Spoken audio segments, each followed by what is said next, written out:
Hey guys, I'm Brent. Welcome to the Daily Devo. Today, we're going to deal with the issue of pride.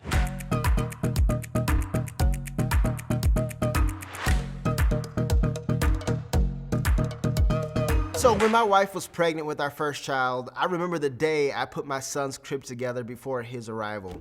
Me being a fool, I looked at the picture on the box, opened it, and started putting it together without consulting the instructions.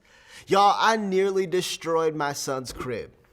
Parts were out of place, pieces were all over the floor. It was just a complete mess.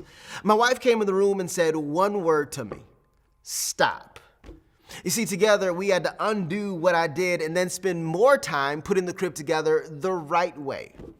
That day was the day that I realized that I'm never too good, nor will I ever be too proud to read the instructions. At Proverbs 16:18, it says this: pride goes before destruction, and haughtiness before a fall. You see, the quickest way to create a mess in your life with parts out of place and pieces all over the floor is to live your life with a spirit of pride and arrogance. Now, I'm not sure who said it, and I'm paraphrasing what they said, but I remember hearing someone say that I'd rather kneel in humility than stand and get knocked down.